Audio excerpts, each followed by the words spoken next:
तुम्हें तो शायद ये भी ना मालूम हो कि हम अभी अभी हॉस्पिटल से वापस आ रहे हैं भाई। डॉक्टर्स ने उनके सारे टेस्ट रिपीट करवाए हैं, पता नहीं क्या मसला है उनके साथ। ये तो मुझे किसी ने नहीं बताया। अच्छा, तो तुम्हें कौन बताएगा भाई? तुम्हें उमैर से फुर्सत मिले तो तुम्हें कुछ पता चले ना। सारा सारा दिन बंद कमरे में मुंह लपेटे पड़ी रहती है, जैसे हमने तुम पर तो पता नहीं कौन से जुल्म के पहाड़ तोड़ दिए। हाँ मेरे अल्लाह, 3 औलादें दी और तीनों की तीनों निकम्मी नमूने। अच्छा उठो उठो, चलो मेरे साथ किचन में, बहुत काम है मुझे तुमसे। उठो, यखनी चढ़वाओ मेरे साथ। आ रही हूँ।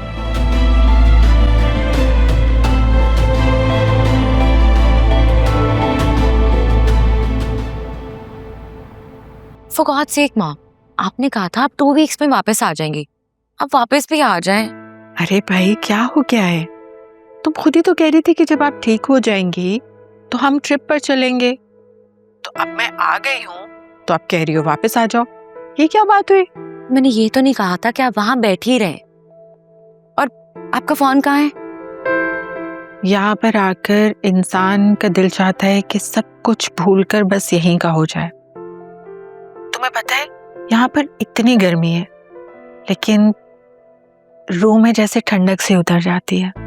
मैं और फराज घंटों बैठकर खाना काबा को देखते रहते हैं। ऐसे में फोन का ख्याल कैसे होगा? लेकिन फोन क्या, आप तो मुझे भी भूल गई हैं। ऐसी कोई बात नहीं है, और मैं चाहती हूँ कि जब मैं नेक्स्ट टाइम आऊँ ना तो तुम भी मेरे साथ हो। यहाँ पर आकर एक अजीब सी रूहानियत इंसान पर तारी हो जाती है और अपनी ज़ात के मुकम्मल होने का एहसास होता है।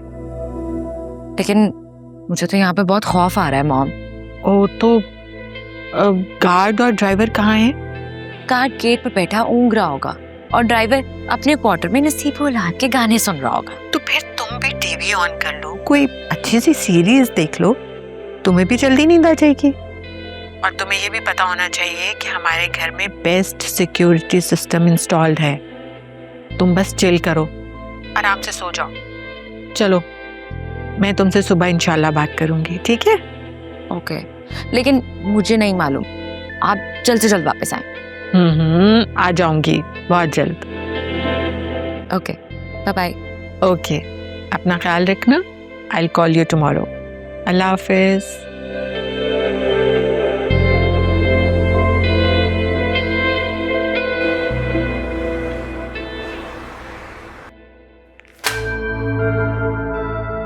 जितना तुम्हारा इंक्रीमेंट बनता है ये उससे ज्यादा ही है। वैसे आपने मुझे जॉब से निकलवाने में कोई कसर नहीं छोड़ी थी। तुम्हारे भाई की जॉब हो या फिर तुम्हारी माँ की बीमारी, मैंने हमेशा तुम्हारी मदद की है। तुम मेरी इतनी मदद नहीं कर सकती हो। ये लोग, तुम्हें पता है, तुम्हें जॉब से टर्मिनेट करवा रहे थे। मैंने खुद सीईओ को कहकर तुम्हारी एचआर से जॉब टर्मिनेशन मना करवाई। वैसे भी तुम्हारी जैसी एक एवरेज रिसोर्स वाली लड़की को कौन नौकरी पे रखता? इट्स मी, जिससे तुम्हारी नौकरी बचाई, तुम्हें यहाँ नौकरी पे रखा हुआ है। You should be thankful of me. इसलिए चुपचाप यहाँ बैठी रहो और जो मैं कहती हूँ वो करो। इसी में तुम्हारी भलाई है। ऑलराइट?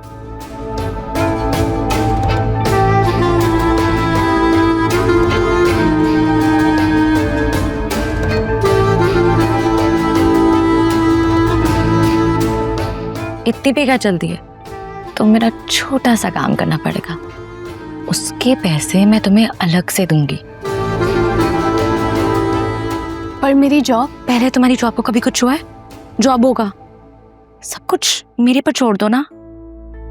वैसे भी मेरी जान, अच्छे पैसे कमाने के लिए थोड़ा रिस्क तो उठाना पड़ता है। ठीक है, क्या काम करना होगा? कुछ खास नहीं। तुमने नीचे पार्किंग में जाना है। तुमने कार्ड से वासी की गाड़ी की चाबी लेनी है। कुछ सामान होगा वो तुम उसके डैशबोर्ड सीट के नीचे रख देना। बस ये काम करना, थोड़ा छुपा कर रखना। ओके? आप मुझसे कोई गैर कानूनी काम तो नहीं कर पा रही ना? गैर कानूनी तो नहीं, लेकिन बेबी गर्ल गैर इखलाकी जरूर है। लेकिन क्या करें मेरी जान, everything is fair in love and war.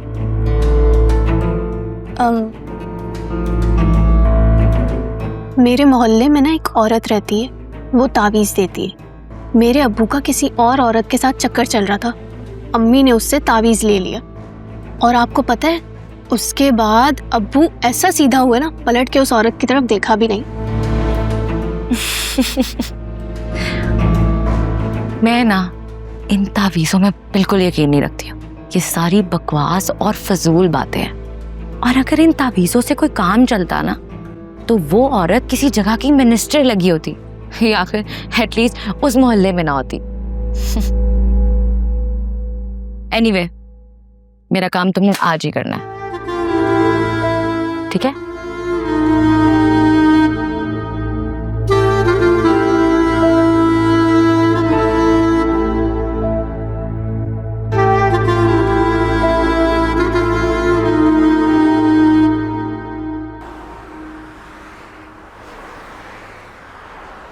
क्या जरूरत थी सबके सामने मोबाइल की बात करने की? बच्चे ऐसी बातें करते हैं क्या? सॉरी मम्मा। इतनी बड़ी हो गई, कुछ तो अकल इस्तेमाल करो। अगर 4 दिन तुम मोबाइल पर गेम नहीं खेलोगी तो कौन सी कयामत आ जाएगी? हम अपने घर में नहीं रहते हैं, और जब हम किसी के घर में रहते हैं ना, तो कुछ भी करने, इवन बोलने से भी पहले हमें सोचना पड़ता है, ताकि किसी को हमारी कोई बात बुरी ना लगे। समझी? अगर ये हमारा घर नहीं है तो फिर हमारा घर कहाँ है? मम्मा, जब मैं बड़ी होंगी ना, मैं आपके लिए बहुत बड़ा सा घर खरीदूंगी। वहाँ पे हम रहेंगे भी और जो मर्जी वो बोलेंगे।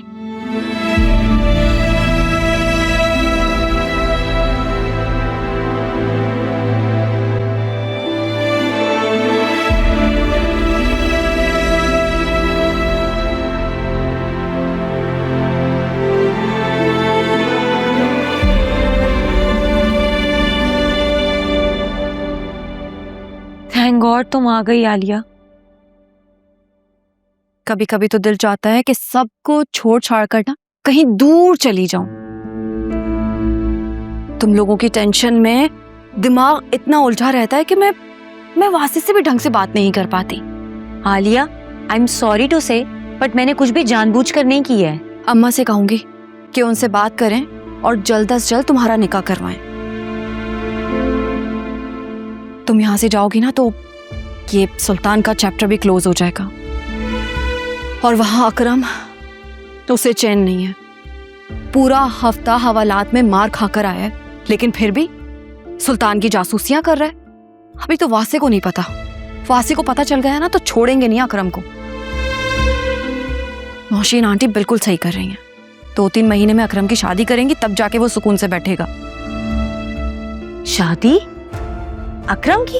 ऑब्वियसली, मैं तो कहती हूँ कल की होती आज हो जाए उसकी शादी। फराज साहब कब आएंगे? मैंने तुम्हें बताया तो था, वो उम्रे पे गए हैं। ऐसे मेरी उनकी बात हुई थी तो उन्होंने मुझे यही मशवरा दिया है कि हमें सब कुछ अम्मा और बाबा को बता देना चाहिए। वो वापस आएंगे तो बाबा से बात करेंगे, फिर उन्हें पुलिस के पास लेकर जाएंगे। आलिया प्लीज कुछ करो, ये ना हो कि वो ऐसा वैसा कुछ कर दे, फिर हम क्या करेंगे? तुम्हें पता है, मैं अगर आंखें बंद करती हूँ या मैं सोने की कोशिश भी करती हूँ तो मेरे ख्वाब में आता है सुल्तान, और उसके हाथ में होती है बंदूक। इसलिए मैंने फैसला कर लिया है कि हम सब कुछ अम्मा बाबा को बता देंगे। अरे मैं आई रही थी। हाँ, मैं खाने के लिए बुलाने आई थी। अम्मा बाबा बुला रहे थे। ठीक है, तुम चलो, हम आते हैं।